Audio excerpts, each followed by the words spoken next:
नमस्कार दोस्तों, जन मुद्दों की बात धर्मराज के साथ मेरे शो में आप सबका स्वागत है। हमारे साथ हमारे आज के गेस्ट हैं डॉक्टर चंद्रसेन। डॉक्टर चंद्रसेन हमारे चैनल दैनिक अंबेडकर के उन चंद गेस्ट में से हैं जो बहुत ही कॉम्प्लेक्स मुद्दों पर, जटिल मुद्दों पर, जिसमें पूरे देश में बहस होती है, उस पर हम इन्हें अपने चैनल पर आमंत्रित करते हैं, बुलाते हैं और उन जटिलताओं को समझने का प्रयास करते हैं। जाहिर सी बात है कि डॉक्टर चंद्रसेन ने अपने जीवन की सबसे अधिक समय राजनीति विज्ञान के छात्र होने के नाते राजनीति विज्ञान का अध्ययन, भारत की सबसे अच्छी शिक्षा व्यवस्था का जो मॉडल माना जाता है जवाहर नवोदय विद्यालय से लेकर के न्यूयॉर्क यूनिवर्सिटी तक पॉलिटिकल साइंस पढ़ने पढ़ाने का अनुभव है। फ़िलहाल ये गलगोटिया यूनिवर्सिटी में पॉलिटिकल साइंस के असिस्टेंट प्रोफेसर हैं और इनका कई सारे इंटरव्यू आपने मेरे चैनल पर पहले भी सुना होगा, देखा होगा। जो अंग्रेज़ी चैनल है मेरा द ओपिनियन प्लेटफॉर्म, उस पर भी डॉक्टर चंद्रसेन के अंग्रेज़ी में बहुत ही इम्पॉर्टेंट इंटरव्यूज़ हैं। आपको कभी मौका लगे तो आप जाकर सुनिए। आज जो हम चर्चा करने जा रहे हैं भारत के ऐसे ही एक जटिल मुद्दे पर कर रहे हैं जिसके बारे में काफ़ी भ्रांतियां फैलाई गई, ऐसा भारत सरकार का दावा रहा। इसको कई सरकारों ने लागू किए हैं, बहुत सरकारों ने लागू करने के लिए कमेटी बिठाई है। आखिर ऐसा कौन सा कानून है, ऐसा कौन सा जो आरक्षण को लेकर कौन सा प्रबंध है, व्यवस्था है, जिस पर इतना विवाद हो रहा था। SC/ST सब क्लासिफिकेशन, यानी कि जब अनुसूचित जाति और जनजातियों के आरक्षण में उपवर्गीकरण की बात जब सुप्रीम कोर्ट से कुछ दिन पहले आई थी, देश में बहुत बवाल मचा हुआ था। लेकिन उसी बवाल के बीच में बहुत सारे लोगों ने, जहां भारत सरकार की नीतियों की तुष्टीकरण की दृष्टि से SC/ST सब क्लासिफिकेशन की खुले आम प्रशंसा की, ऐसे में दबी जुबान में दलित वर्गों की तरफ से, दलित राजनीतिक दलों की तरफ से नहीं, दलित व्यक्तिगत नेताओं की तरफ से, चिंतकों की तरफ से, सामाजिक कार्यकर्ताओं की तरफ से SC/ST सब क्लासिफिकेशन की काफ़ी आलोचना हुई। मैंने सोचा था कि जब मामला ठंडा पड़ जाएगा तब मैं डॉक्टर चंद्रसेन, जो इन सब मामलों के एक्सपर्ट हैं, इनसे हम बातचीत करेंगे। आज हम डॉक्टर चंद्रसेन का इंटरव्यू इसी सब क्लासिफिकेशन पर कि SC/ST पर यह जो सब क्लासिफिकेशन हुआ है, क्या कहना है, यह भारत के आने वाली राजनीति को, समाज को कैसे प्रभावित करेगी। चंद्रसेन, आपका मेरे चैनल दैनिक अंबेडकर में बहुत बहुत स्वागत है। Thank you Dharmraj. आपसे सबसे पहला सवाल कि वर्तमान समय में भारत सरकार पर यह आरोप लग रहा है कि अनुसूचित जाति जनजाति यानी SC/ST, OBC, माइनॉरिटीज़ के अधिकार कुचले जा रहे हैं। ऐसे में आप भारत सरकार के समय में, यानी मोदी सरकार के समय में आए हुए किसी भी कानून के बारे में सामान्यतः कुछ एक विशेष प्रकार की दृष्टि आपकी है? शुक्रिया। सबसे पहले एक क्लियरिफिकेशन मैं देना चाहूँगा। आपने शुरुआत में मुझे कह दिया न्यूयॉर्क यूनिवर्सिटी से। एक्चुअली न्यूयॉर्क में एक यूनिवर्सिटी है, द न्यू स्कूल। हाँ, वहाँ से मेरा पोस्ट डॉक्टोरल प्रोजेक्ट हुआ है, तो एक वो क्लियरिफिकेशन है। एक्चुअली बहुत सारे कानून पिछले 10 सालों में, एक डिकेड में पास हुए हैं और बहुत सारे जजेस जो कानून लेके आए, जिस पे कंट्रोवर्सी हुई, वो जजेस बाद में बीजेपी ज्वाइन कर रहे हैं, राज्यसभा जा रहे हैं। तो जजमेंट जो आए, ऐसा नहीं है कि 2014 के बाद भी जो जजमेंट है उस पे सवाल किए जा रहे हैं। जजमेंट पहले भी आए, उस पे भी सवाल हुआ है।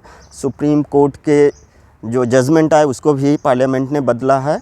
तो सवाल पहले भी थे। ऑफ कोर्स अभी जिस तरीके से जजेस के ऊपर प्रेशर डाला गया है, और बाकायदा ये सिर्फ कहने की बात नहीं है, जजेस हमारे इस रिजीम में बाहर आए हैं और ग्रुप ऑफ जजेस ने प्रेस कॉन्फ्रेंस किया है बाकायदा, और उन्होंने बात को रखा है कि हमारे ऊपर प्रेशर डाला जा रहा है इस तरीके के जजमेंट देने को। तो जो भी जजमेंट आ रहे हैं उसको लेके दो व्यू हैं और मुझे लगता होना चाहिए, क्योंकि सुप्रीम कोर्ट या देश का कोई भी हाई कोर्ट कोई भी जजमेंट देता है तो उसको भारतीय संविधान के परिप्रेक्ष्य में देखना चाहिए, भारतीय समाज के परिप्रेक्ष्य में देना चाहिए। और ऑफ कोर्स भारतीय संविधान का जो गार्डियन है वो हमारा सुप्रीम कोर्ट है, लेकिन सुप्रीम कोर्ट के ऊपर भी हमारा संसद है और संसद में जो चीज़ पास होती है, कानून बनता है, वो कभी कभी जजमेंट के ख़िलाफ़ भी जाता है, जजमेंट को पलटा भी जा सकता है। तो उस परिप्रेक्ष्य में ऑफ कोर्स जो जजमेंट हुए हैं उस पर लोगों ने सवाल उठाया है और सवाल उठाना भी चाहिए। ऐसा नहीं है कि जो सुप्रीम कोर्ट या हाई कोर्ट ने कह दिया है उस पर पत्थर की लकीर हो गया, वेद वाक्य हो गया, उस पर सवाल नहीं उठाना चाहिए, सवाल तो होना ही चाहिए। कहने का मतलब कि आप राजनीति विज्ञान के शिक्षक होने के नाते राजनीति के साथ खड़े हैं, संसद के साथ खड़े हैं। सुप्रीम कोर्ट के बारे में, जुडिशरी के बारे में कहा जाता है कि वहाँ कोई गलत फैसला नहीं हो सकता है, सुप्रीम कोर्ट अंतिम फैसला है। आज तक कोई ऐसे नेता का बयान हमने तो नहीं सुना है जो जिनके ऊपर कुछ किसी भी मामले में आरोप हो और वो उन्हें कहना ही पड़ता है कि हमें जुडिशरी पर पूरा भरोसा है। लेकिन आप कह रहे हैं कि नहीं, उनके द्वारा दिए गए निर्णयों पर भी, वर्डिक्ट्स पर भी सवाल जवाब होने चाहिए। होता है, सवाल जवाब हुए हैं, ऐसा नहीं है इतिहास में सवाल जवाब नहीं हुए हैं। नेता बोलता है, नेता इंडिविजुअल है, लेकिन कुछ जजमेंट ऐसे हैं जो भारतीय समाज, भारतीय राजनीति के परिप्रेक्ष्य में भी उनको देखना चाहिए और उस परिप्रेक्ष्य में जजमेंट पे इवैल्यूएशन होता है, बातचीत होता है और उसी परिप्रेक्ष्य में भी हम आज बातचीत करेंगे। सुप्रीम कोर्ट का जो जजमेंट आया है सब क्लासिफिकेशन ऑफ SC/ST रिजर्वेशन का, तो उसी पे हम लोग भी आज बात करेंगे कि उस जजमेंट को कैसे देखते हैं। हम आ जाते हैं सीधे उसी सवाल पे, जो SC/ST सब क्लासिफिकेशन जो कोर्ट से आया है। पहला सवाल मेरा है कि SC/ST सब क्लासिफिकेशन जो आया और जिसको लेकर के सरकारों के बीच में, यानी भाजपा सरकार, कांग्रेस, समाजवादी पार्टी, राजद, ऐसे जितने भी राजनीतिक दल थे, भाजपा सरकार द्वारा नहीं, कोर्ट में जो एक सजेशन आया उसको लेकर के राजनीति हो गई। बल्कि हरियाणा विधानसभा चुनाव में तो पहले ही घोषणा कर दिया गया कि अगर भाजपा पुनः जीत के आती है तो SC/ST सब क्लासिफिकेशन को हूबहू लागू कर देगी और लोगों का मानना है कि इसका प्रभाव रहा। भाजपा को प्रचंड बहुमत हरियाणा विधानसभा में मिला है और कहीं ना कहीं SC में भी एक बंटवारा है, समाज बटा हुआ है, जाति एक नहीं है, तो इसका लाभ मिला होगा। आप इस सब SC/ST सब क्लासिफिकेशन को कैसे देखते हैं आप? देखिए, जो आरक्षण की व्यवस्था है भारतीय संविधान में, वो आरक्षण की व्यवस्था SC/ST से ही शुरू होती है। बाद में मंडल कमीशन आया, फिर उसके बाद अभी डिबेट चल रही है कि महिलाओं का आरक्षण की बात प्राइम मिनिस्टर मोदी ने तो कह दिया है कि आने वाले टाइम पे हम करेंगे। आरक्षण एक ऐसी व्यवस्था है, आप यकीन करिए कि भारत में सबसे नफ़रत अगर किसी मुद्दे पे है, मतलब सबसे ज़्यादा कंट्रोवर्सी किसी पे अगर होती है तो आरक्षण पे होती है। लेकिन मज़ेदार बात यह है कि भारत की बहुत सारी पॉलिसीज़ आएँ, बहुत सारे नियम कानून आए भारतीय परिदृश्य में, लेकिन आरक्षण इतना कंट्रोवर्शियल होने के बाद भी आरक्षण को लेके जो इम्प्लीमेंट करने वाली एजेंसीज़ हैं, जो लोग हैं, पूरी तरीके से आरक्षण को लागू नहीं किया। लेकिन अगर आरक्षण एक पॉलिसी को देखा जाए तो वो सबसे ज़्यादा सक्सेसफुल रही है इस देश में। आरक्षण ने जितना लेवल पे भी लागू हुआ, केंद्र सरकारों में भी, राज्य सरकारों में, आरक्षण का इम्प्लीकेशन अगर देखा जाए तो बहुत बड़ा है और बहुत सक्सेसफुल रहा है और आने वाले दिनों में आरक्षण को लेके एक पॉजिटिव इमेज भी भारत सरकार को बनाना चाहिए और जनता के बीच में ये मैसेज जाना चाहिए कि आरक्षण से देश कभी पीछे नहीं गया है। आरक्षण से देश बहुत आगे गया है। जो समाज पीछे छूट गया है उस समाज को जोड़ने का काम किया है। और बहुत सारे प्रोफेसर हमारे बोलते हैं जेएनयू में कि आरक्षण कोई एक गरीबी उन्मूलन कार्यक्रम नहीं है, देश को बनाने का एक कार्यक्रम है। तो आरक्षण उस तरीके से मैं आरक्षण को देखता हूँ। मामला जो अगर भाजपा की भाषा में कहे तो आरक्षण राष्ट्र निर्माण की व्यवस्था है। हाँ, राष्ट्र निर्माण इन द सेंस कि अगर जो समाज हाशिए पे रहा है, जो समाज को मतलब पब्लिक स्पेसेस में भी जाने नहीं दिया गया है, वो वही समाज के लोग अगर इस देश का रूलिंग क्लास बन रहा है, अगर आप बीएसपी का इमरजेंस देखिए या दूसरी भी पार्टियों को देखिए, तो आरक्षण का ही जो फ़ायदा मिला है, आरक्षण का जो पॉजिटिव इफ़ेक्ट है, उससे एक दलित मिडिल क्लास निकला और एक बड़ी पार्टी बनाया और भारत के बहुत बड़े राज्य में रूल भी किया। तो उस परिप्रेक्ष्य में मैं आरक्षण को देखता हूँ। बट ऑफकोर्स जो अभी जजमेंट आया है उसमें दो पहलू हैं। एक क्रीमी लेयर का मामला है और एक सब क्लासिफिकेशन का मामला है। दोनों चीज़ें मुझे लगता है कि आरक्षण जो प्रावधान है उसको नज़र में रख के देखना चाहिए। SC ST का जो क्रीमी लेयर का मामला है, इस क्रीमी लेयर को बहुत हल्के तरीके से लोग लेते हैं कि जैसे OBC में क्रीमी लेयर का मामला आ गया है या दूसरे जगह भी क्रीमी लेयर का मामला आ गया है, वो दलितों में भी कर देना चाहिए, ट्राइबल में भी कर देना चाहिए और शेड्यूल कास्ट में भी कर देना चाहिए। लेकिन आरक्षण की बेसिक डिफिनीशन, बेसिक फ़िलॉसफी जो इंडिया में है उसको लोग भूल जाते हैं। SC ST का जो आरक्षण है वो आरक्षण है सामाजिक स्तर पे जो छुआछूत है, अनटचेबिलिटी है, उसको लेके आरक्षण जो SC ST का आया है वो एक पॉइंट है जो OBC के साथ नहीं है। अनटचेबिलिटी या दूसरे सेक्शन के साथ जहाँ लोग क्रीमी लेयर लेकर आना चाहते हैं वहाँ नहीं है। तो क्रीमी लेयर का कंसेप्ट को अगर आप दलितों पे लेके आएंगे तो संविधान के खिलाफ ही आप चले जाते हैं। संविधान में जिन प्रावधानों को बोला गया है कि समाज में सामाजिक रूप से और आर्थिक रूप से, शैक्षणिक रूप से जो समाज पिछड़ा है उसको शेड्यूल कास्ट और शेड्यूल ट्राइब में रखना चाहिए। तो यहाँ क्रीमी लेयर यानी क्लास, पैसे का मामला नहीं है, वर्ग का मामला SC ST में कहीं नहीं आता है। अगर आरक्षण का आप आर्टिकल 14 देखिए, 15 देखिए, 16 देखिए, तो वहाँ अनटचेबिलिटी, कास्ट डिस्क्रिमिनेशन बहुत बड़ा फैक्टर रहा है शेड्यूल कास्ट और शेड्यूल ट्राइब में। तो ये क्रीमी लेयर का जो मुद्दा हमारे जजेस ने जो दिया है, 4 जजेस ने दिया है कि यहाँ भी क्रीमी लेयर लाना चाहिए। बेसिकली मैं तो कहता हूँ कि ये बहुत एक बायस्ड उनकी अंडरस्टैंडिंग है, कॉन्स्टिट्यूशन को मिसरीड करने की अंडरस्टैंडिंग है और एक ब्राह्मणिकल नोशन में अगर वो दलितों को देखते हैं कि यहाँ कुछ दलित हैं, 2-4 नाम गिना दिए और बोले ये क्रीम में आ गए हैं, तो पूरा समाज को ये लोग फिर नहीं सही से रीड नहीं कर पाते हैं। क्योंकि अगर दलित DM भी बन जा रहा है, मुख्यमंत्री भी बन जा रहा है, यहाँ तक कि इस देश का प्रेसिडेंट भी बन जा रहा है, तो उसे कुछ मंदिरों में जाने की इजाज़त नहीं है। अगर जाता है तो वहाँ उसके साथ धक्का मुक्की होता है। एग्ज़ाम्पल हमारे पास बहुत सारे हैं, मैं नाम नहीं लेना चाहता हूँ। तो आरक्षण दलितों के केस में खासकर कोई वर्ग का मामला नहीं है। तो वो दूसरा पॉइंट जो क्रीमी लेयर का है उसको मैं बोलता हूँ कि वो बहुत बायस्ड है। बट दूसरा पॉइंट जब हम बात करते हैं, सब क्लासिफिकेशन, हाँ, सब बंटवारे का मामला जब आता है तो उसमें आपको बहुत सारे हमारे इंटेलेक्चुअल, दलित इंटेलेक्चुअल, बहुत सारे क्या, मैं तो कहता हूँ जितने भी पॉलिटिशियंस हैं दलित बहुजन की राजनीति करते हैं, सब ने विरोध किया है कि सब क्लासिफिकेशन नहीं होना चाहिए। और इस पे मेरा दलित नेताओं से, हमारे इंटेलेक्चुअल से सबसे डिफरेंसेस है। जो लोग बोलते हैं कि सब क्लासिफिकेशन नहीं होना चाहिए, मुझे लगता है कि वो चीज़ों को सही तरीके से नहीं रखते हैं।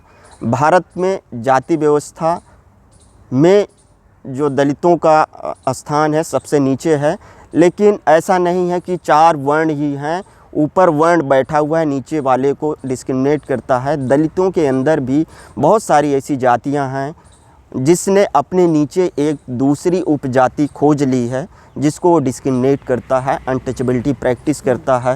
रोटी बेटी का सवाल उसके पास कोई मुद्दा नहीं है, जहाँ एक साथ बैठते हों, खाते हों, शादी विवाह करते हों।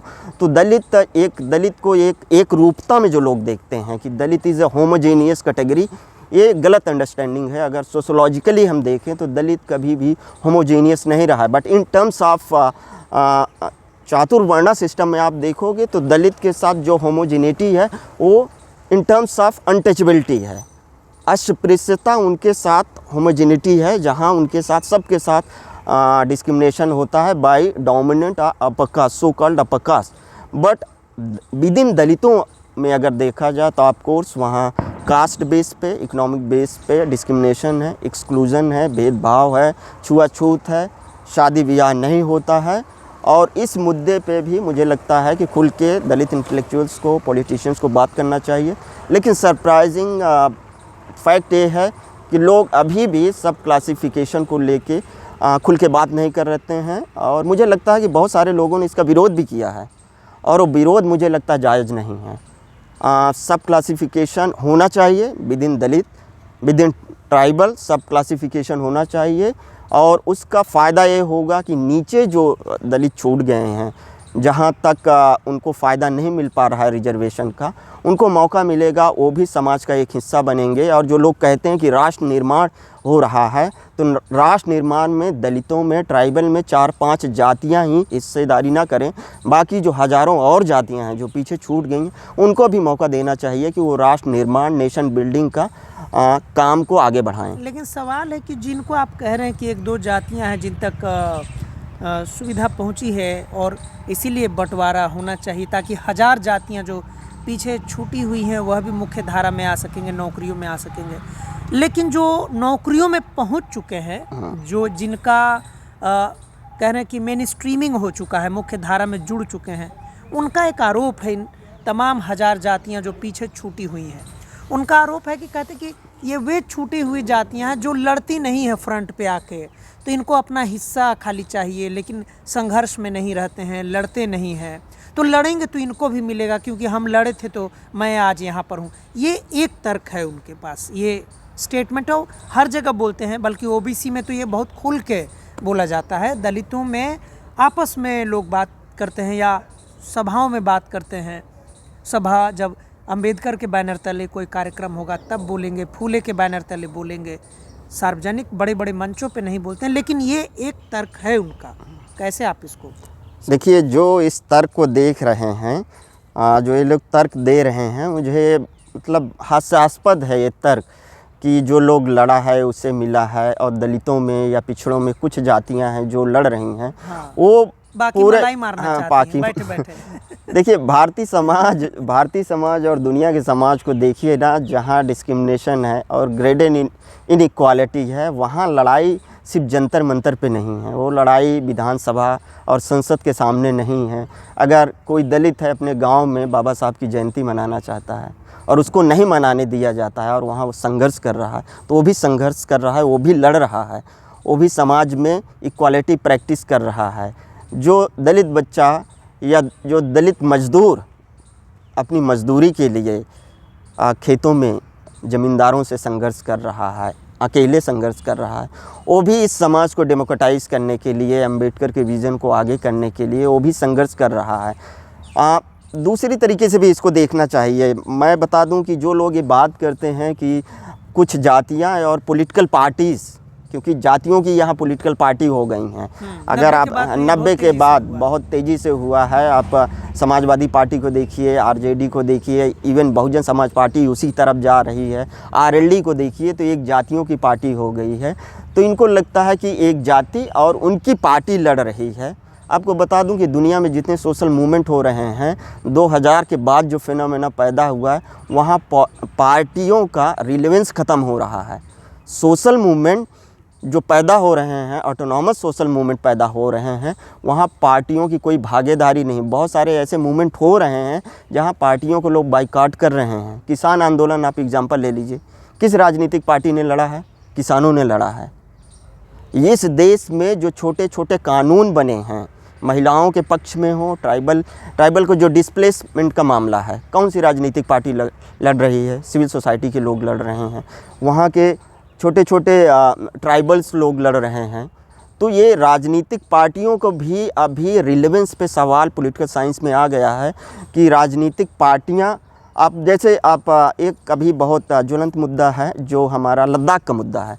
लद्दाख में जो सोनम वांगचुक हैं, जो लड़ रहे हैं, क्या कांग्रेस लड़ रही है, क्या भाजपा लड़ रही है, क्या समाजवादी पार्टी लड़ रही है? ये लद्दाख के लोग लड़ रहे हैं, सिविल सोसाइटी जो वहाँ है वहाँ के लोकल लोग लड़ रहे हैं। कोई भी राजनीतिक पार्टी वहाँ उस तरीके से सक्रिय नहीं है। तो राजनीति शास्त्र में ये बड़ी डिबेट शुरू हो गई है। जो लोग ये तर्क दे रहे हैं कि हम लोग लड़े, हमारी पार्टियाँ लड़ी, उन लोगों को भी इससे बाहर आना चाहिए, क्योंकि अब जो लड़ाई हो गई है वो बहुत सारे जगहों पे राजनीतिक पार्टियों की विफलता है, नेताओं का ट्रस्ट डिक्लाइन हो गया है। जहाँ लोग, जैसे आरक्षण का मुद्दा यहाँ था, आप 2014 का अन्ना हजारे मूवमेंट लीजिए, ऑफ कोर्स उसमें बीजेपी की बैकिंग थी और बीजेपी आम आदमी पार्टी ने उसको टेक ओवर बाद में कर लिया। लेकिन मुद्दा जब उठा आरक्षण का तो छोटे छोटे ग्रुप, NGO, सिविल सोसाइटी के लोगों ने ही उठाना शुरू कर दिया था। तो राजनीति शास्त्र के परिदृश्य से भी देखें, एक टीचर होने के नाते पॉलिटिकल साइंस, तो ये डिबेट को भी लोग अगर नहीं समझते हैं कि राजनीतिक पार्टी वर्सेस सोशल मूवमेंट, ये दौर जो 21st सेंचुरी का है, आप 1960, 70, 80s का उदाहरण आप नहीं दे सकते हैं कि वहाँ राजनीतिक पार्टियाँ लड़ रही थी और एक खास जाति के लोग लड़ रहे थे। आज पूरा समाज अपने अपने छोटे मुद्दों पे आंदोलित है और जो लोग एक क्रेडिट लेना चाहते हैं फिर वो अपने जाति का एक छोटा सा दुकान खोल के बैठ जाएं कि बोलें कि हमारी जाति की पार्टी है, हम ही लड़े हैं, वोट लेने मत जाएं उनके पास। अगर इस तरीके का वो बोलते हैं कि हमारी कास्ट ने लड़ा है, हमारी पार्टी ने लड़ा है, तो आप लड़िए अपनी कास्ट का, बोल दीजिए, घोषित कर दीजिए। इसमें आपको थोड़ा मैं रोकूंगा। उनका क्या तर्क होता है कि किसी भी OBC में भी समस्या आ रही है और दलित में समस्या, जानते हैं कहाँ है समस्या? जहाँ से उनका तर्क मजबूत हो रहा है वह डेमोग्राफी का है, वह संख्या का। उनका कहना, जैसे SC ST सब क्लासिफिकेशन की बात हो रही है, SC ST क्लासिफिकेशन में आबादी के हिसाब से बात करें महाराष्ट्र के परिप्रेक्ष्य में, तो वहाँ पे कह रहा है कि बाबा साहब खुद महार जाति से थे, तो बाबा साहब की वजह से भारत के दलित जातियों को जो भी अधिकार मिले हैं तो महाड़ों का पहला हक होगा। इस तरीके का दबी ज़ुबान में लोग बोलते हैं। यूपी में आपने बसपा का जिक्र किया, बहुजन समाज पार्टी, मायावती जी जाटव समाज से आती हैं, जाटव जाति से आती हैं, चमार जाति से आती हैं, कांशीराम साहब भी उसी जाति से आते थे। तो उनका एक तर्क है, उनका कहना है कि ये कांशीराम का विजन था, मायावती का राजनीतिक सूझबूझ और राजनीतिक निर्णय का नतीजा था कि सभी दलित वर्गों तक पहुंचा, और वह इसीलिए हो पाया क्योंकि जाटवों की आबादी अच्छी खासी उत्तर प्रदेश में थी। जाटव एक मुश्त बहन जी और कांशीराम के पीछे लगे हुए थे, जिसका लाभ उन दलितों को भी मिला जो उस समय बसपा में नहीं बल्कि उस समय के सत्ताधारी पार्टियों के साथ थे, कुछ किसी न किसी प्रकार की सुविधा के लिए। ये उनका एक आबादी का तर्क है। OBC में भी ऐसा ही तर्क है कि यादव लड़ रहे हैं, लालू यादव लड़ रहे हैं, इसीलिए बाकी पिछड़ों को मिल रहा है। अगर लालू यादव नहीं होते तो पिछड़ों को क्या होता।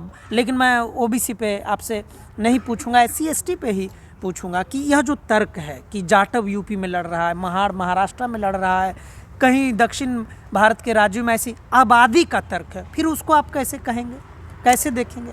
मुझे लगता है जो लोग ये बात कर रहे हैं, जैसे अब देखिए राजनीतिक पार्टी जब बनी तो जैसे Republic party of India doctor Ambedkar ने बनाया या कांशीराम साहब ने बनाया बहुजन समाज पार्टी, तो वो बना लेते ना महारों की पार्टी, बना लेते। मान्यवर कांशीराम बहुजन वर्ड क्यों यूज़ किया?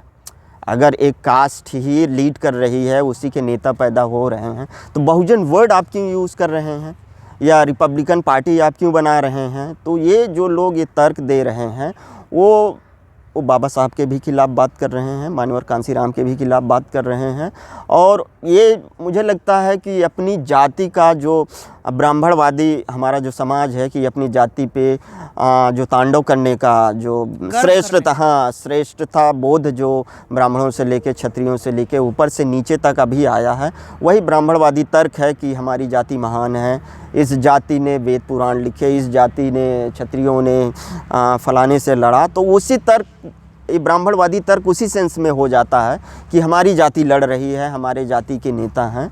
अब मुझे लगता है कि जो मान्यवर कांशीराम का विजन था या बाबा साहब का विजन था, वो कभी भी एक जाति को लेके नहीं था। उनका विजन था कि समाज में जो लोग पीछे छूट गए हैं, सोशल जस्टिस का जो मामला था, सबको साथ में लेके चला जाए। और इस तरीके का तर्क देना मुझे लगता है कि जाति का भी या इंडिविजुअल नेता का भी हीरोइज़्म जो पनपा हुआ है ना, कि एक हीरो पैदा कर देना है, 56 इंच वाला हीरो पैदा होना चाहिए, ठीक है, एक शेर पैदा हो गया एक जाति में। तो ये बहुत ब्राह्मणवादी एक तर्क है जिसको लोग इम्बाइब करते हैं, और ये ऊपर के लोगों ने पहले किया और यहाँ भी शुरू हो गया है कि हमारी जाति का नेता है या हमारी जाति के लोग लड़ रहे हैं। तो इसका मतलब है वो जाति व्यवस्था को भी नहीं समझ रहे हैं, मानवर कांसीराम के मूवमेंट को भी नहीं समझ रहे हैं, और बाबा साहब के पूरे विज़न को, एनिलेशन ऑफ कास्ट जब वो लिख रहे हैं उसको भी नहीं समझ रहे हैं। और उस नासमझी में जो ये लोग आर्गूमेंट ऐसा देते हैं, मुझे लगता है दूसरी भी दलितों में जो सब कास्ट हैं, जो मार्जिनलाइज हैं, उसको अपने आप से दूर कर रहे हैं, अपनी पॉलिटिकल पार्टियों से दूर कर रहे हैं, और उसमें जोड़ने के बजाय, यूनिटी लाने के बजाय उसमें यूनिटी जो बन रही थी उसको तोड़ने का काम ये लोग कर रहे हैं। नहीं, लेकिन फिर एक और उनका तर्क है, उनका तर्क है कि ये जो हाशिए पर जो दलित और ट्राइबल जातियां छूट गई हैं, हाशिए पर जो छूटे हैं, तो उनको अपने ही कैटेगरी में क्यों दिखता है? अगर उनको लड़ना है तो बंटवारे के लिए लड़ने की बजाय आरक्षण बढ़ाने के लिए लड़ रहे होते।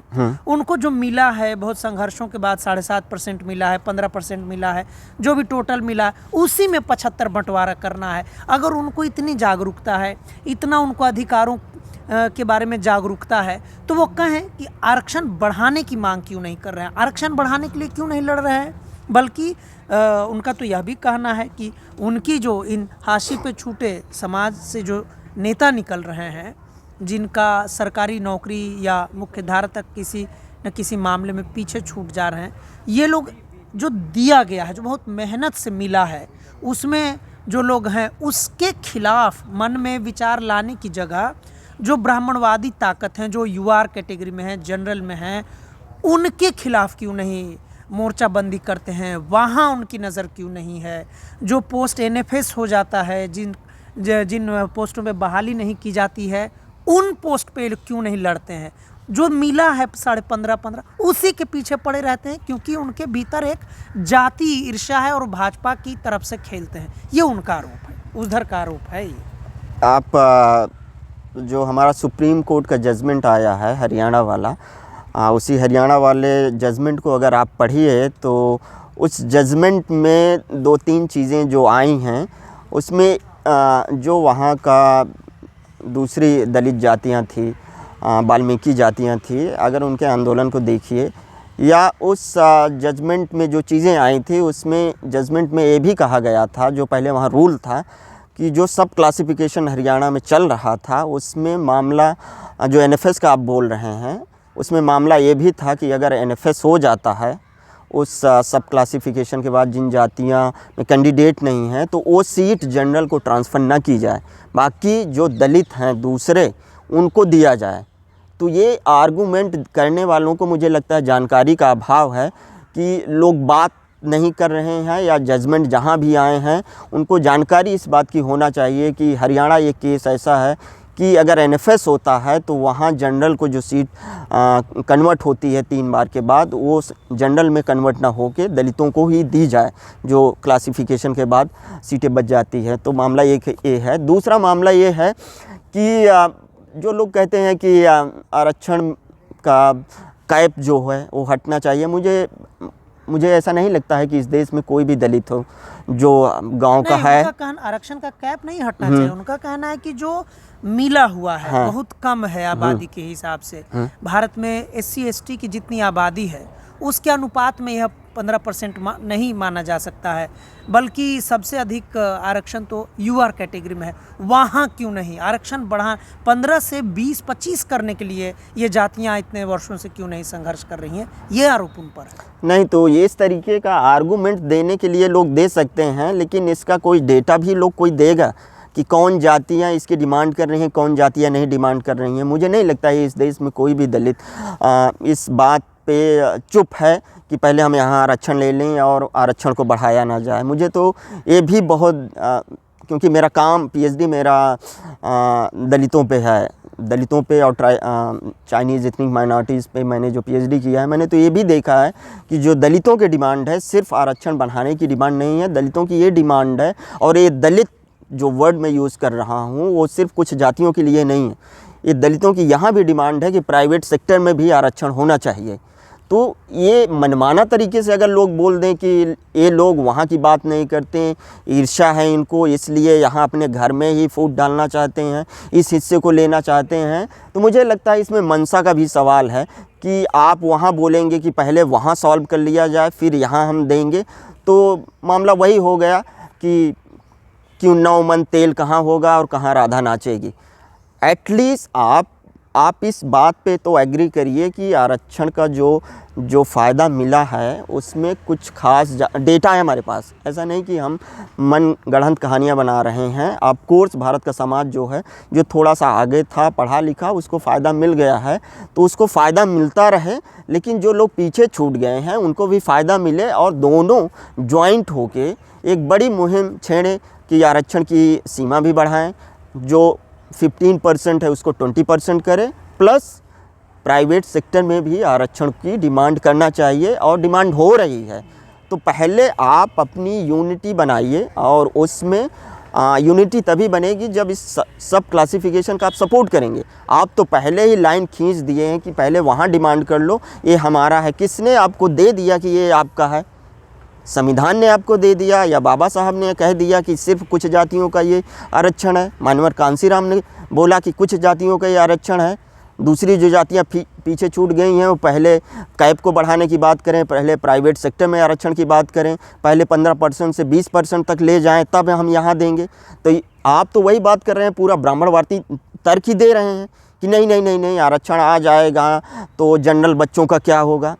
जनरल कैटेगरी के बच्चों से अगर बात करिए या समाज से बात करिए तो यही बोलता है कि हमारा क्या होगा, आरक्षण ने तो दे दिया, दलितों को दे दिया, बैकवर्ड को दे दिया, ट्राइबल को दे दिया, तो जनरल के बच्चे कहाँ जाएंगे।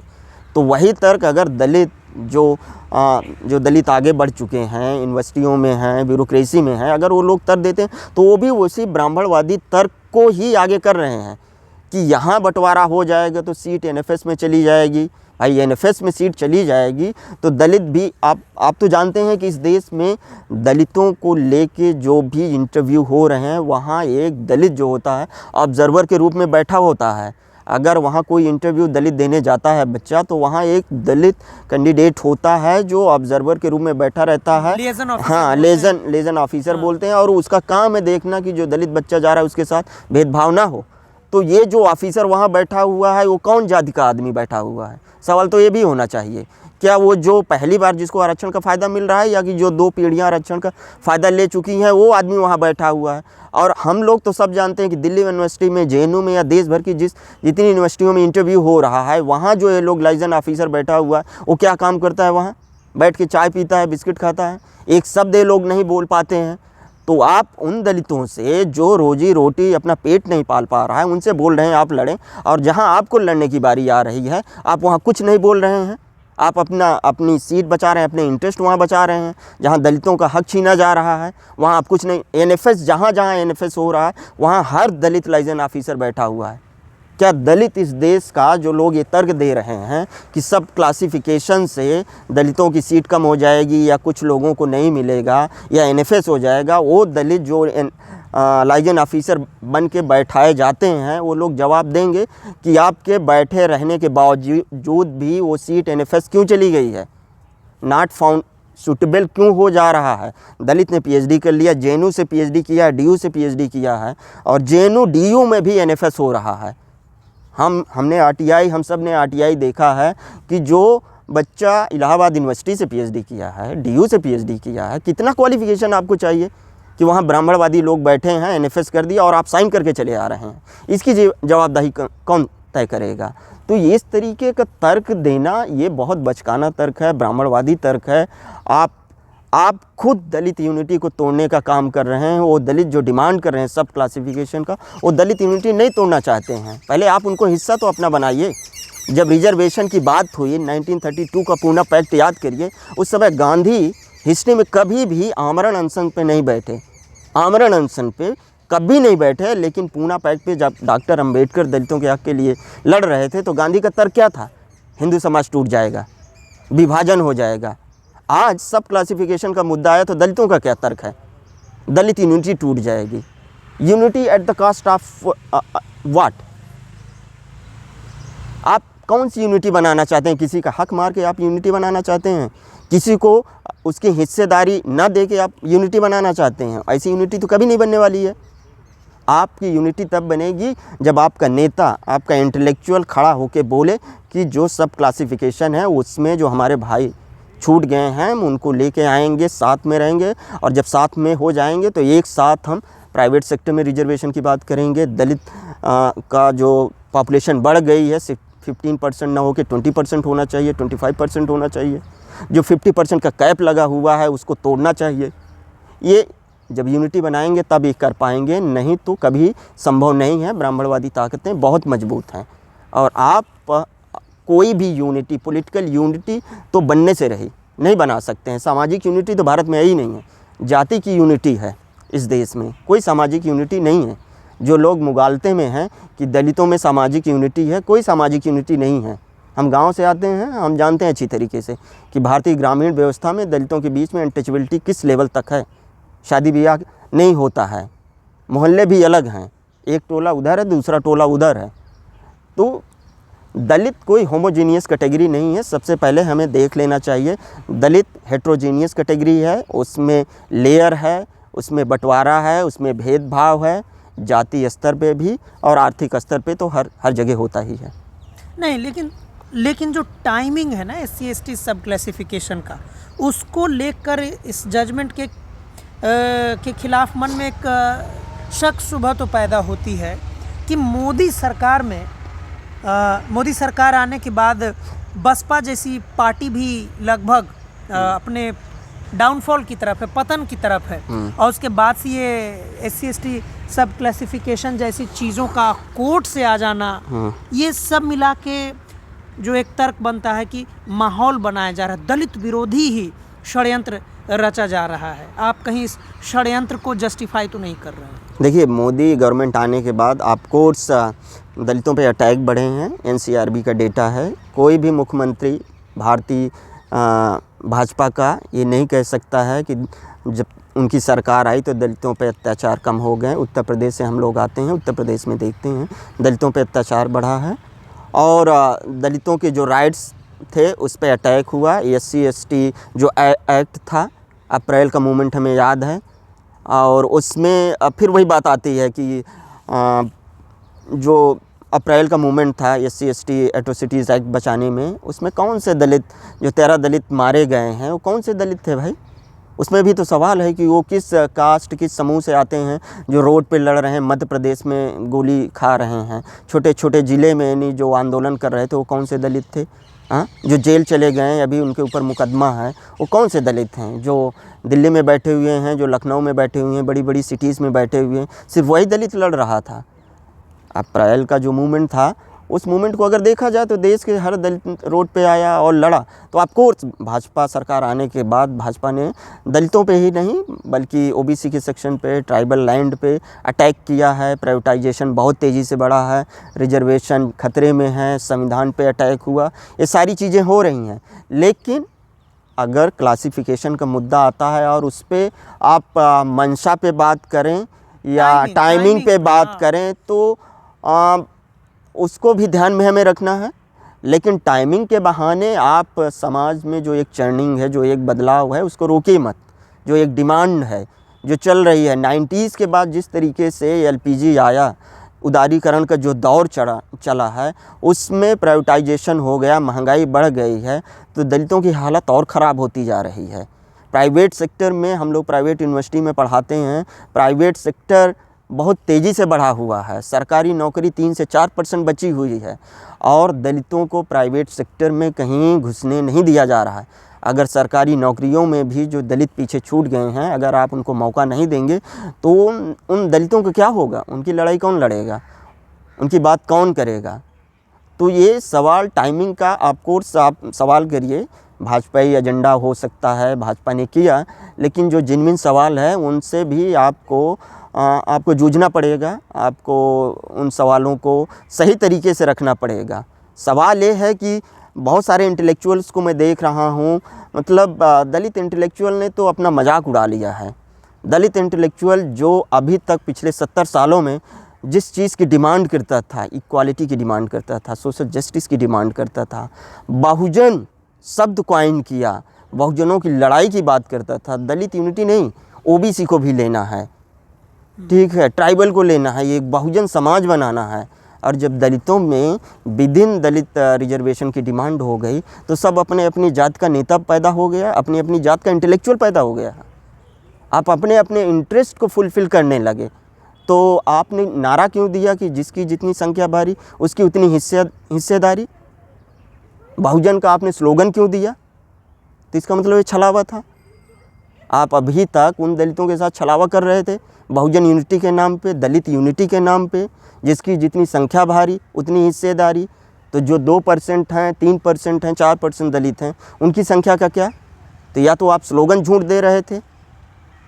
तो ये इस तरीके के बातें मुझे दुख हुआ जिन प्रोफेसरों से हम पढ़े हैं, जिन इंटेलेक्चुअल की किताबें हम पढ़े हैं, रेफ़र किए हैं, सुनते आए हैं, आइडियल मांगते आए हैं, उन लोगों की जब मैं बातें इस पूरे 1 महीने के डिबेट में मैं देख रहा हूँ, जब से जजमेंट आया, और वो जजमेंट आने के बाद मैं सोचा कि हमारे प्रोफेसर ये तो आइडियल रहे हैं मेरे, ये क्या बात कर रहे हैं, तो मुझे जजमेंट पढ़ना चाहिए। पूरा जजमेंट है और इस जजमेंट को पिछले 1 सप्ताह 10 दिन से लगातार मैं पढ़ रहा था कि बिना पढ़े इस पे बात करना मुझे लगता है बेईमानी हो जाएगी।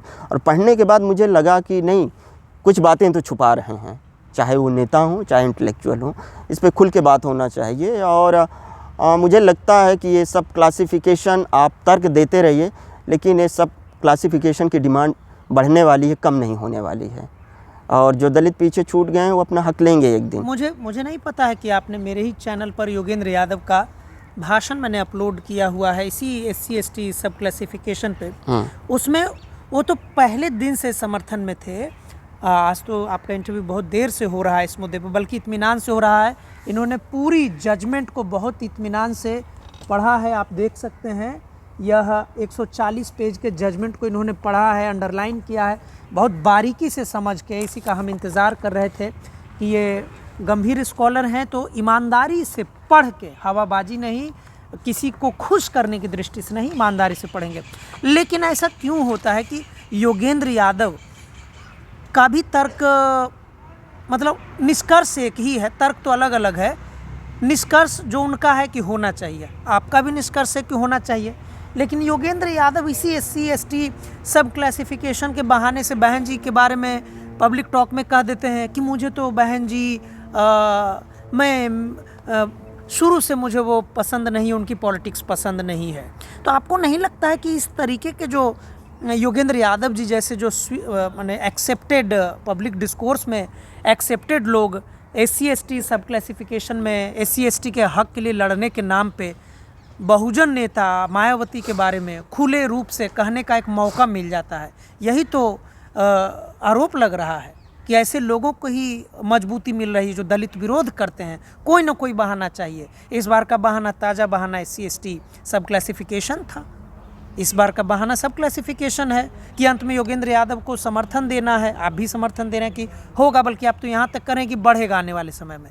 लेकिन योगेंद्र यादव खुले मंच पे कह दे रहे हैं कि मुझे मायावती की राजनीति पसंद नहीं है। तो ऐसे लोगों को भी तो ऐसे ही सब क्लासिफिकेशन से मजबूती मिल रही है, यह बात भी तो है। सब क्लासिफिकेशन से मजबूती नहीं मिल रही है। अगर आप ध्यान दीजिए, कुछ दिन पहले जब ये जजमेंट आया था तो बहन जी का भी स्टेटमेंट हमें देखना है। बहन जी ने खुलकर, एक तो बहन जी पिछले 10 सालों से किसी भी पब्लिक प्लेटफार्म पे, मुद्दे पे उस तरीके से खुल के नहीं आई, जिसलिए बहन जी जानी जाती थी, जिसलिए बहुजन समाज पार्टी जानी जाती थी। लेकिन अचानक से जो ये मुद्दा आता है उसमें बहन जी खुलकर आके स्टेटमेंट देती हैं, ट्विटर पे लिखती हैं कि इसका विरोध करती हैं, सब क्लासिफिकेशन का विरोध करती हैं। तो बहन जी की पूरी राजनीति जहाँ से शुरू हुई थी, बहुजन समाज की राजनीति, उस राजनीति के इतिहास को मिटा देना चाहती हैं क्या? एक कास्ट की नेता बहन जी क्यों बनती जा रही हैं? मुझे योगेंद्र यादव बड़े इंटेलेक्चुअल हैं, एक्टिविस्ट भी हैं। मैं उनकी बातों पे नहीं जाता हूँ, लेकिन बहुजन समाज पार्टी ने उत्तर प्रदेश खासकर को बहुत डेमोक्रेटाइज़ किया है उस समाज को। मतलब वो सड़ांध है उस समाज में जाति भेदभाव को, उसको डेमोक्रेटाइज़ किया है, एक विज़न दिया है बहुजन समाज पार्टी ने। लेकिन मान्यवर कांसीराम के जाने के बाद जिस तरीके से बहुजन समाज पार्टी काम की और बहन जी ने जिस तरीके से उत्तराधिकार में अपने भतीजे को लेकर आई हैं, जिस तरीके से खुले मंच पे बोलती हैं वो कि अगर बहुजन समाज पार्टी का उत्तराधिकारी कोई होगा तो मेरी ही कास्ट का ही होगा, वो बहुजन समाज की यूनिटी को बोला है कि अच्छा मैं दावा कर रहा हूँ कि जाटो कम्युनिटी का ही होगा। और उसके बाद उन्होंने अपने भतीजे को जिस तरीके से प्रमोट किया, उत्तराधिकारी बनाया, बाद में हटाया। तो बहुजन समाज पार्टी 84 में बनी और 84 के बाद 2024 तक का जो सफ़र है 40-50 सालों का सफ़र है, उसमें मैं डिक्लाइन भी देखता हूँ। शुरुआत में जो बहुजन समाज पार्टी थी बहुजन समाज के लिए काम करती रही, लेकिन जो समाजवादी पार्टी का मॉडल है, जो आरजेडी का मॉडल है, जो आरएलडी का मॉडल है, बहन जी बहुजन समाज पार्टी को वहीं ले जाकर रख दी हैं। एक जाति के साथ साथ परिवार का मॉडल उन्होंने एस्टैब्लिश, कम से कम डेमोक्रेटिक रहता उन्होंने तो परिवार का मॉडल ही, जो लालू जी का मॉडल था, जो चौधरी चरण सिंह और उसके बाद का जो लिगेसी है, जो नेताजी का है जो मॉडल है कि एक जाति और परिवार को ही उन्होंने केंद्रित कर दिया। बहुजन समाज पार्टी का सपना था दुनिया बदलने का। हाँ, और सारा आंदोलन एक परिवार में आ गया है, सुविधाओं में तो खो गया। मुझे लगता है कि योगेंद्र यादव, प्रोफेसर योगेंद्र यादव बोलते हैं कि उनको पसंद नहीं था, उनका अपना व्यू हो सकता है, उनके अपना तर्क हो सकता है, लेकिन अभी का जो हाल है बहुजन समाज पार्टी को, सिर्फ योगेंद्र यादव नहीं, बहुत सारे दलित इंटेलेक्चुअल, दलित समाज अभी बीएसपी को लेके बहुत क्रिटिकल है, बहुत दुखी है, उदासीन हो चुका है और वो अपना नेता कहीं कहीं ढूंढने की, तलाशने की कोशिश कर रहा है। चंद्रशेखर का आप अगर देखिए, चंद्रशेखर वेस्टर्न यूपी के हैं। अगर आप जाइए हमारे इलाहाबाद, फ़तेहपुर, मैं फ़तेहपुर गया हुआ था, फ़तेहपुर में उनके पोस्टर्स लगे हुए हैं। आप देखिए, मतलब पश्चिम से जाइए आप, पूरब में उनके पोस्टर्स लगे हुए हैं। तो समाज तो रुकेगा नहीं, उसको नेता की ज़रूरत होती है, पार्टी की ज़रूरत होती है। और बीएसपी का अगर डिक्लाइन हो रहा है, अगर बीएसपी अपने आप को रिफॉर्म नहीं करती है, एक परिवार और जाति तक सीमित रहेगी, तो फिर योगेंद्र यादव क्या, बहुत सारे लोग आ जाएंगे जो बीएसपी को क्रिटिक करेंगे और उसको एनालाइज करेंगे। आज का आखिरी सवाल मैं आपसे पूछूंगा कि ये जो SC/ST सब क्लासिफिकेशन में हाशिए पे छूटे हुए लोगों की बात और उनको न्याय, उनको अधिकार देने की बात है, लेकिन जो पहुंच चुके हैं उनका एक तर्क है, वह भी है कि ये जो SC/ST सब क्लासिफिकेशन के नाम पे ऐसी भी जातियां नेतृत्व में भी सवाल करती हैं, तो उनको याद रखना चाहिए कि अगर बहन जी अपने भतीजे को अपनी पार्टी का उत्तराधिकारी बनाएंगी, तो भारत सरकार के जब ब्राह्मणवादी हमले होते हैं वह भी तो अकेले बहन जी ही झेलती हैं। अगर दूसरे लोग रहते, इसकी क्या गारंटी है, अगर दूसरे को बना दें और बाद में उन्हें धोखा दे दे, दूसरी पार्टी में चला जाए। बल्कि ये आरोप है बहुत सारे दलित जातियों पर कि जब बहन जी मुख्यमंत्री बनी उत्तर प्रदेश में और उन्होंने बहुत बड़े बड़े पदों पर अलग अलग दलित जातियों के लोगों को बिठाया, और आज उनको देखा जाता है कि वे कहाँ हैं, तो वो समाजवादी पार्टी में हैं, वो भाजपा में हैं, वो कांग्रेस में हैं, बसपा के साथ आज बुरे वक्त में नहीं है। यह भी तो एक तर्क है। देखिए, तर्क का दूसरा पहलू भी है कि भाजपा सरकार आती है तो बहन जी पे अटैक होगा, बीएसपी पे अटैक होगा, वही झेलेंगी। एनसीआरबी का डेटा है कि हर 3 मिनट में एक दलित महिला का रेप होता है इस भारतीय समाज में। कोई भी सरकार आ जाए, वहाँ भी अटैक हो रहा है। भारत का समाज और उसकी संरचना जैसी है, वहाँ जो सबसे ज़्यादा इस देश में हाशिए पे है, निचले पायदान पे है, उस पे अटैक हमेशा रहते हैं, होते रहे हैं, होते रहेंगे। तो जो लोग राजनीति में हैं वो अटैक के बहाने डर के बैठ जाएं या अटैक का सारा क्रेडिट ले लें, ये राजनीति करना नहीं, अपने आप को विक्टिमहुड में ले जाके खेलना हो गया कि हम विक्टिम हैं, हम ही हीरो हैं। एक साथ आप दोनों चीज़ बनेंगे, आप हीरो भी बनेंगे समाज का, आप नेता भी बनेंगे, और जब अटैक होगा तो आप विक्टिम भी बनेंगे। लेकिन जो समाज का ना तो हीरो है ना तो नेता है, अटैक उस पर हो रहा है, अटैक सिर्फ विक्टिम है, उसकी बात कौन करेगा बहन जी। बल्कि जो विक्टिम है उसको विक्टिम भी मानने की व्यवस्था तैयार है। हाँ, व्यवस्था तैयार नहीं है। तो ये सारे तर्क बहुत देर तक चलेंगे नहीं, मुझे लगता है समाज में चल भी नहीं रहे हैं। इसीलिए जो सोशल जस्टिस की पार्टियां हैं उनका बुरा हश्र हो रहा है। पिछले 2014 इलेक्शन के बाद 3-3, 4-4 इलेक्शन हारती सोशल जस्टिस की सारी पार्टियां चली जा रही हैं। चाहे समाजवादी पार्टी हो, 2019 से वो भी लगातार हार रही है, विधानसभा भी हार रही है, लोकसभा भी हार रही है। बीएसपी 2007 में जीती थी, 12 के बाद लगातार आप इलेक्शन गिन लीजिए कितने हार चुके हैं। आरजेडी बिहार में आपके वो भी हारती चली जा रही है, सरकार में नहीं आ रहे। अगर इसी तरीके से आप अपने आप को हीरो बनाते रहेंगे, विक्टिम बनाते रहेंगे, हमारे नेता जेल गए हैं, आप कहाँ गए हैं, तो भारत की जेलों का जो डेटा आता है कि सबसे ज़्यादा जेलों में दलित और ट्राइबल हैं। आप राजनीति किए, आप गए, आप पे चार्जेस लगा, तो आपने सारी दुनिया को बताना शुरू कर दिया कि हम पे चार्जेस लगे, हम सेक्रीफाइस कर लेंगे। आप भारत सरकार का डेटा निकाल के देखिए, ऐसे केसों में इस देश के आदिवासियों को, ट्राइबल को रखा गया है जिसकी सुनवाई जमानत मिल सकती है, जमानतदार नहीं है और जेल में उसड़ रहे हैं। तो ये लड़ने का, अपने आप से सेल्फ प्रोक्लेम हीरो बनने का नेता लोग छोड़ दें कि हम ही सब कुछ हैं, हम ही सर्वे सर्वा हैं। ऐसे समाज चलता नहीं है। समाज को अगर एक नई दिशा देना है, समाज के चीज़ों को सॉल्व करना है, जो समस्याएं हैं उनको हल करना है, तो समाज के बीच जाना पड़ेगा और समाज को साथ लेके चलना पड़ेगा। ये कोई बॉलीवुड या हॉलीवुड की जेम्स बॉन्ड की मूवी नहीं है कि आप अकेले हीरो बन जाएंगे और आप पूजनीय अपने आप को बनाते रहेंगे और समाज को कोई फ़ायदा ना हो और समाज को आप सिर्फ आलोचना करते रहिए कि समाज हमारे साथ नहीं है। तो मुझे लगता है कि इस तरीके की जो बहुत सुपरफिशियल लेवल पे जो आर्गूमेंट हैं, ये बहुत सुपरफिशियल आर्गूमेंट है।